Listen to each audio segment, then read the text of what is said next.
Jean-Gilbert Baola, le chef de l'État Paul Biya vient d'officialiser sa candidature pour l'élection présidentielle de 2018. Quelles sont vos impressions de prime abord? Je le disais très récemment, d'abord l'opportunité qui m'est accordée par une énième fois par votre média, que je salue. Je n'étais pas surpris d'abord pour cette candidature. J'avais prévu qu'il devait se prononcer parce qu'en fait, il a des grands chantiers.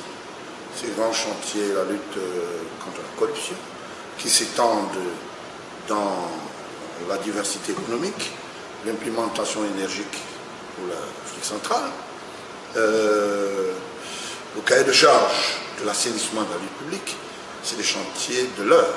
Et si je me prononce, c'est parce que je m'y accompagne à la mesure normale pour se mettre au-dessus de certaines escapades qui se disent et des malvoyants. Et je pense que c'est une bonne chose, il a su, pour qu'il puisse continuer. Et à travers cela, peut-être vous allez demander ma position dans le cadre du parti. Je voulais très rapidement vous donner un grand trait. Après, disons qu'une réquisition du bureau national de notre parti, nous avons estimé que nous avons deux grands chantiers, deux axes. Les mairies et la législative de 2009. Et nous sommes en train de travailler dessus avec beaucoup d'acharnement. Vous savez, on est chef d'État quand on est représenté à l'hémicycle. Beaucoup plus quand on peut, à travers les voix de votre parti, discuter d'un projet. Donc, il ne faut pas l'oublier. Et nous estimons que notre parti, qui est un parti déjà très variant et très connu, devra avoir ce qu'on appelle les maîtres des lieux. C'est pour d'où nous pensons, et nous avons pensé au commun accord, que en ce moment-ci, ma candidature, je ne veux pas me présenter. Pour ne pas fragiliser la paix sociale, pour ne pas fragiliser un certain nombre, disons que, je vous l'ai dit, de volets sur le plan économique, parce que, vous savez, je suis sûr et certain que les républicains, donc ça veut dire que tous les militants, tous nos militants, seront d'accord avec ce que nous avons pris comme décision, parce que nous avons deux grands chantiers, comme je vous le disais, la législative et les mairies, et par la suite, le chantier de la prédation.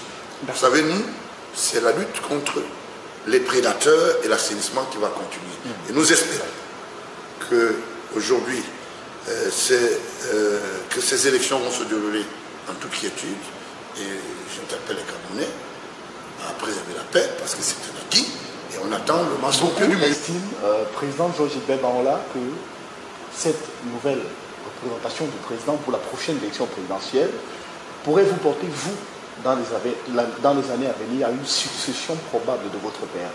Que répondez-vous de cela? Je crois à la succession du peuple et pas à la voie élective. Maintenant, je crois à ce qu'on appelle l'expertise de mon père en tant qu'icône politique. Comprenez? Votre lecture peut être précoce, mais elle peut être idoine. Et j'estime qu'il va falloir que je continue à travailler et que le peuple puisse définir d'une manière arithmétique mon statut et mes valeurs. Et que ce peuple puisse m'évaluer. Maintenant, si papa estime un jour que je peux le remplacer, pourquoi pas, mais pas la voix du peuple et pour le peuple. Merci. C'est moi qui dis merci et je tiens absolument ici à interpeller tous les Camerounais, principalement les militants du Parti républicain, pour leur dire ce n'est que ce parti remise. Nous travaillons pour le législatif, pour les mairies. Ça ferait plus sérieux que nous soyons le parti qui ira au pouvoir avec toutes ses valeurs. Et j'estime aujourd'hui que ce n'est pas le mauvais temps d'accompagner celui qui est là aujourd'hui. Et si on l'accompagne, c'est parce qu'il faut préserver la paix. Et pour la préserver, il faut que nous soyons patriotes. Et c'est pour ça que j'ai dit que ceux qui ont cru qu'ils pouvaient me manipuler pour que j'entre dans l'iniquité, l'histoire retiendra que je suis un homme et un enfant bantou. Je sais comment ça se passe chez les bantous. Je voulais féliciter le couple présidentiel pour leur dire beaucoup de courage. Et tous ceux qui vont se présenter comme candidats. Mais n'oubliez pas quelque chose. Il y a les votes consignes et que les militants tentent que notre directoire puisse donner ce qu'on appelle les votes consignes pour les différents candidats. D'accord. Voilà. Merci, Président. C'est moi qui dis merci.